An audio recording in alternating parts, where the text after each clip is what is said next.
Bonjour à tous, Franck Muller à Lyon. Nous sommes vendredi 13. Bien. Édouard Philippe vient de présenter une réforme des retraites qui confirme nos craintes. Encore une réforme injuste qui va appauvrir les retraités plutôt que de créer des emplois nécessaires au financement du système. Alors, une chose importante, je suis pour la fin des régimes spéciaux. Mais en tout premier, la fin des régimes spéciaux pour les politiques, députés, sénateurs. Vous savez, ceux qui, au bout de 5 ans de mandat, partent avec une retraite pleine jusqu'à la fin de leur vie. Ces ministres qui continuent d'être indemnisés, qui continuent à avoir des chauffeurs. Euh, Être ministre, avoir une fonction dans un gouvernement, c'est quelque part, c'est une mission, c'est un espèce de CDD à court terme. Pendant 1 an, 2 ans, 3 ans, on exerce une fonction pour le bien du pays. Enfin bref. Et puisque vous avez bossé pendant 3 ans pour le pays, vous devez toucher une retraite à taux plein jusqu'à vos 80, 90 ans. Non mais attendez, je rêve. Hein? Alors bon, et puis on se fout de notre figure. Philippe nous dit qu'il y a le maintien de l'âge à 62 ans, mais qu'en fin de compte, si on veut partir à 62 ans, il y aura un malus, et qu'il faut partir à 64 pour pas avoir de malus. Donc c'est bien la preuve que c'est du grand n'importe quoi, et que l'âge légal, en fin de compte, de fait, se retrouve à 64 ans. Ah, je vous dis, compliqué. Alors,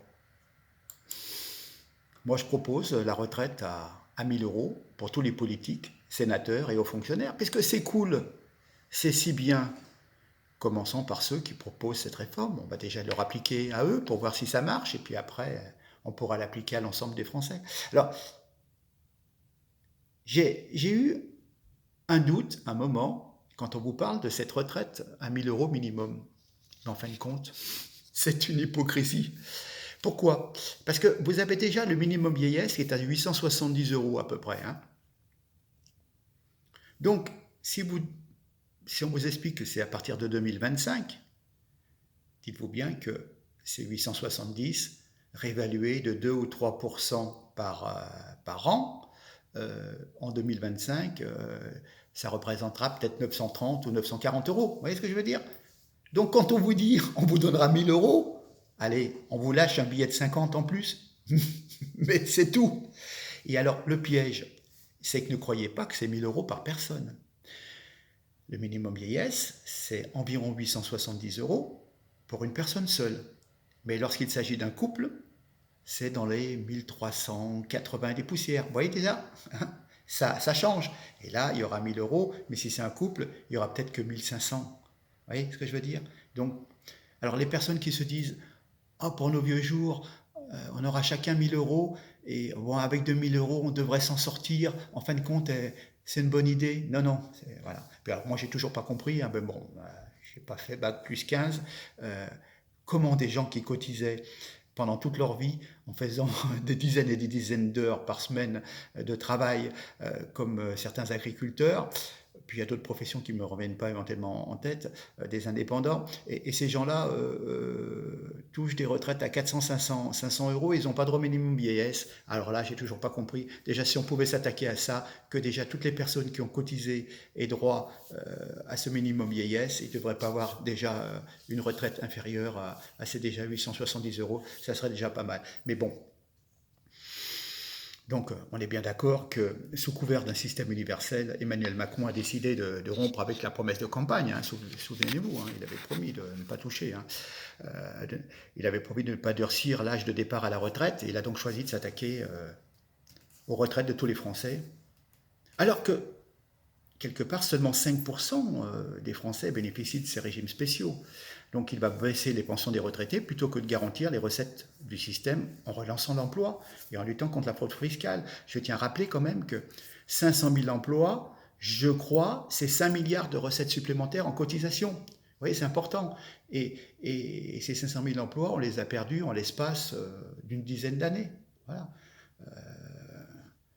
Entre les fabricants de pneus qui fermaient, Whirlpool, des tas de sociétés qui ont fermé des usines, et puis voilà. Comme on dit, c'est toujours les cotisations. Alors on essaye d'arranger la sauce, mais il y aura de plus en plus de retraités, il y a de moins en moins de cotisants, donc à un moment, on s'en sort pas. Enfin bon. Macron, je répète, est un parjure. Il avait bien précisé pendant sa campagne qu'il avait promis de ne pas demander aux Français de travailler plus longtemps pour avoir la même pension. Cette création d'un âge pivot revient tout simplement à décaler l'âge de départ à la retraite de 2 ans pour conserver le même niveau de vie.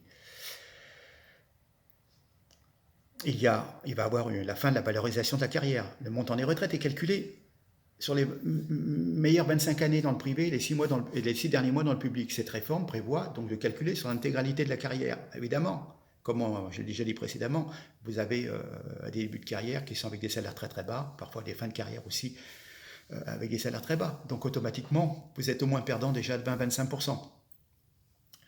Le système à points, on peut vous mettre un point à un certain prix, on va dire, à 1 euro par exemple. Mais on va vous dire dans 2 ans, 3 ans, ah oui, on a 2300 milliards de dettes, on doit de l'argent aux banques étrangères, et ma foi, tout le monde doit faire des efforts. Donc le point, on va le baisser de 3 ou 4%. Vous serez coincé, vous avez droit à X centaines de points qui vous donnent droit à une retraite, admettons, à 1000 euros, puis on va vous dire, ah bah la valeur du point baisse, puis vous allez vous retrouver avec 950 euros. Voilà. Vous êtes coincé, c'est pas acquis. Vous voyez, elle peut bouger, cette valeur de points. Donc, en fin de compte, on se fait avoir, quoi. Enfin, bon. En fin de compte, vous serez les variables d'ajustement. Les retraités sont les variables d'ajustement. Si le produit intérieur brut de la France va un peu mieux, qu'il y a un petit peu des recettes, ça va. S'il manque des recettes dans les caisses de l'État, eh ben, on va vous dire, on va baisser le point. Et puis voilà, hein, d'accord. Donc, en fin de compte, au lieu de corriger certaines injustices comme ils veulent nous faire croire, eh ben, ils ont créé de nouvelles. On est bien d'accord? D'ailleurs, c'est un truc complètement fou. Il faut savoir qu'en moyenne, les Français partent en retraite à 63 ans et demi, quelque chose comme ça. Mais, donc, en fin de compte, les gens par eux-mêmes sont assez sages et en fonction des incidents dans leur carrière et des années de chômage, etc., eux-mêmes, si vous voulez, décalent pour avoir une retraite à plein temps. Et il n'y a pas besoin de leur mettre, comment dire, une limite de 64 ans. Par eux-mêmes, déjà, pour leur intérêt pécunier, ils le font. Mais rappelez-vous qu'à 60 ans, un homme sur 2 travaille encore. Oui, donc, hein. Mais à 62 ans, il n'y a plus qu'un Français sur 5 qui travaille. Parce que les gens sont déjà en précarité, sont déjà au chômage. Donc toutes ces personnes qui vont être au chômage, à 57, 58, 59, 60, 61, 62, 63, ça va donner quoi comme cotisation? Ils vont se retrouver à 64 ans. Mais les points, quelle sera la valeur de points au chômage? Vous voyez ce que je veux dire? Donc c'est, voilà, qu'il y ait du boulot, que déjà les gens puissent rester, déjà, ne serait-ce, si tout le monde pouvait rester jusqu'à 62 ans, travailler et cotiser, hein, plutôt que d'être payé par Pôle emploi, quand je dis payé, indemnisé, enfin, voilà, donc, voilà. Et puis alors il faut savoir qu'on supprime quand même les trimestres, les 8 trimestres de cotisation offerts par enfant pour les femmes, et puis il y a des majorations 10% pour les femmes travaillant dans le privé. Et puis là, on va leur donner... vous vous rendez compte, une femme qui avait 3 enfants, mais elle récupérait 3 fois 24 trimestres. Et bien là, on lui donne un bonus de 5%. C'est peanuts. Enfin bon, on affaiblit le système de répartition, enfin le système de retraite par répartition. Et voilà, et puis du coup, ça va obliger les gens à capitaliser en ayant recours à des fonds de pension privés. Ah, Jean-Paul Delevoye, qui porte un projet intéressant et qui est dans les assurances. Voilà. Donc tout ça, les blocages, on s'attend à un Noël terrible pour les gens. Et si simplement il avait décidé de garantir le système des retraites plutôt que de s'attaquer aux dépenses, il faut garantir les recettes par l'emploi et non pas vouloir réduire sous de faux prétextes le montant des pensions qui sont allouées et appauvrir les retraités. Enfin bon, le tout c'est de relocaliser de l'emploi. Enfin bon, de toute façon, ce système il va être mis en place en 2025 et il y a les présidentielles en 2022. Donc moi j'ai l'impression que on perd beaucoup d'énergie pour pas grand-chose, puisque tout sera remis en cause en 2022. Et il y a des projets qui sont abandonnés. Hein. Et puis j'ai entendu parler aussi que les 300 000 foyers les plus riches ne seraient pas pris en charge par le régime général, mais cotiseraient sur des fonds de pension. Donc on va perdre des milliards de cotisations des plus aisés qui cotisaient beaucoup, et ça va aller dans des fonds privés. Enfin bon, voilà. Alors je reviens sur Delevoye, évidemment. Delevoye, c'est l'homme du lobby des assureurs. Hein. Alors on apprend en plein débat que ce haut commissaire avait omis de déclarer sa fonction d'administrateur d'un institut de formation d'assurance. C'est une erreur. Hein. Mais c'était lui l'un des principaux administrateurs du principal institut de formation des assureurs. C'est d'abord un homme qui a menti sur sa déclaration d'intérêt. C'est particulièrement grave. Si un élu ment sur sa déclaration d'intérêt, c'est qu'il a quelque chose à cacher. Comment croire aux promesses, maintenant, du projet de M. Delevoye sur les retraites, s'il est à ce point menteur sur ses propres activités? Il est l'homme du lobby des assureurs. Eux, ça les intéresse qu'on détruise le système par répartition des retraites pour que les gens soient obligés de capitaliser et mettre des sous sur des fonds privés. Voilà. Et pourquoi Ben écoutez, l'État ne veut plus dépenser d'argent. De toute façon, il faut bien se mettre dans la tête, Macron a été élu avec le soutien des banques et des assureurs. C'est un marché considérable. Et le fait de créer un système à points fait que les gens vont être complètement dans l'incertitude suivant la valeur de la retraite qu'ils auront dans 10, 15, 20 ans. Donc, ils vont être obligés de prendre une capitalisation à part, privée. Et voilà, donc ça va faire des marchés supplémentaires pour les assurances. Donc, les Français se tourneront vers des compléments de retraite. D'ailleurs, il y a déjà des publicités que vous voyez à la télé ou à la radio. Hein. Donc, il y a bien une destruction du système de retraite par répartition hérité du Conseil national de la résistance. Bien sûr qu'il faut parfois réformer certaines choses, mais pas de cette façon, quoi. Il y a, voilà. Enfin bon. De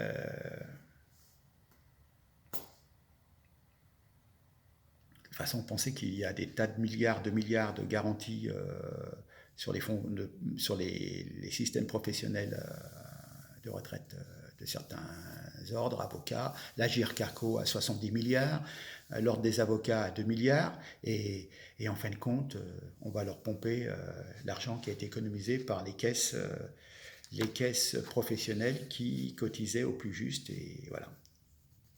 Bon. Écoutez, il y aurait pourtant des milliards, hein, quand on parle qu'il y avait 100 milliards de fraude ou d'optimisation fiscale, eh ben non, on va aller assassiner les retraités, les futurs retraités français. Il faut absolument remettre de l'ordre, mais bon, on n'en prend pas le chemin tant qu'il y aura des médias qui sont à la botte de Macron, et ben voilà. Alors, de toute façon, je voulais revenir, il y a un truc complètement fou, Delevoye nous sort dans une petite vidéo. Il va falloir 50 millions de population étrangère pour équilibrer la population active en 2050 en Europe. Attendez.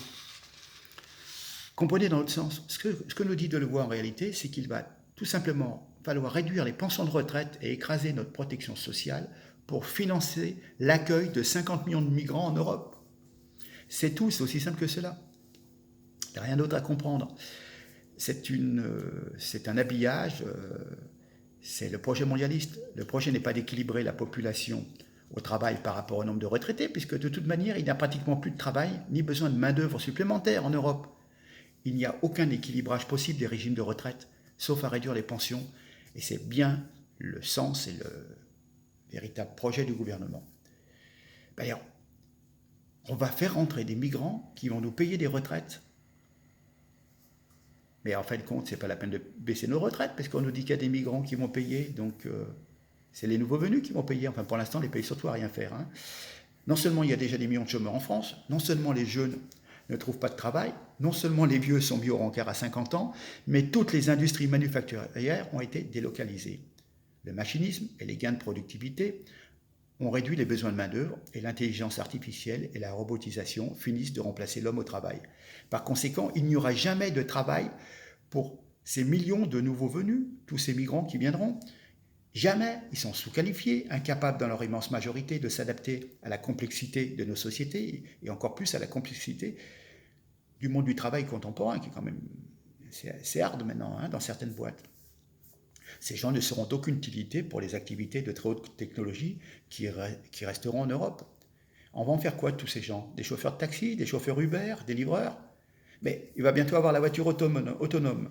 Donc ces emplois de service sont condamnés à très court terme. C'est un peu comme si on avait fait rentrer des millions de types pour charger le charbon dans les locomotives au moment où tout le réseau électrique est en cours d'électrification. Donc c'est de la foutaise, c'est de la foutaise. Dire qu'on a besoin de travailleurs est un mensonge. Dire que ces gens viendront payer nos retraites est une escroquerie. On a besoin de personne. C'est plein. Le bocal est déjà archi plein. Alors, Delevoye nous dit dans la vidéo, oui, on est dans un moment très malsain de notre démocratie. On cherche à jeter en bouc émissaire hier le juif, aujourd'hui le musulman. Après-demain, ce sera un autre. Il faut qu'on arrive à combattre ce climat malsain. Un climat malsain, mais attendez. Déjà, parlez plus des juifs, fout la paix aux juifs. C'est pas la peine de culpabiliser les gens, toujours à appuyer, à retourner un couteau qui date des années 40. On n'en a rien à foutre. Vraiment. On va encore supporter ça longtemps. Ça marche encore, les gens, de les culpabiliser. Non, mais attendez. Les responsables du climat malsain, c'est nos gouvernants, et notamment Macron. S'il y a un climat malsain dans le pays, c'est bien parce que les immigrationnistes remplacistes ont fait rentrer des millions de gens sans consulter le peuple français. On lui a imposé une submersion migratoire dont il ne voulait pas.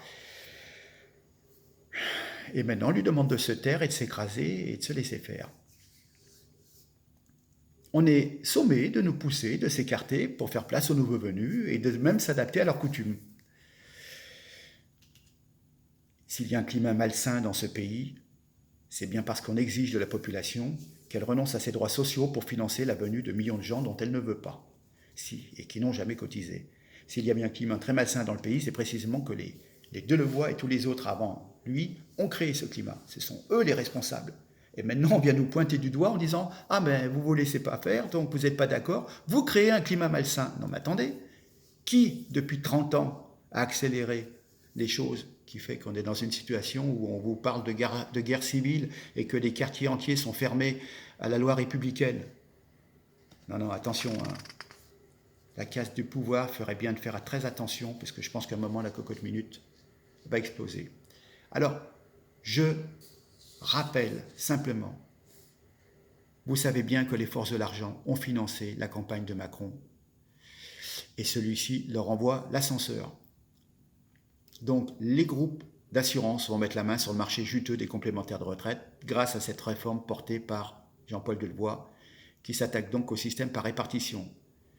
Les grands intérêts privés et nos concurrents étrangers dépensent des milliards d'euros pour s'emparer de nos plus belles entreprises, nos fleurons nationaux, comme Alstom, avec General Electric. Tous nos biens publics sont privatisés, comme l'aéroport de Paris.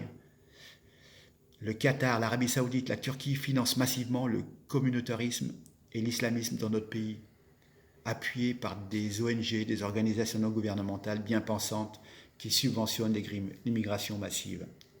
Grâce à cette puissance financière, les ennemis de la France sont en train de détruire notre pays, de l'extérieur et de l'intérieur aussi, en finançant l'immigration. Voilà. Nous avons nos commissions, mais nous n'avons pas les médias, nous n'avons pas l'argent pour diffuser notre argumentaire et intensifier le travail de terrain et investir dans les réseaux sociaux. On n'a que notre bonne volonté, le temps qu'on peut y passer en tant qu'artisan d'un renouveau français éventuellement. Pour la France, pour son histoire, pour ses valeurs, pour l'avenir de nos enfants, nous n'avons pas le droit de baisser les bras.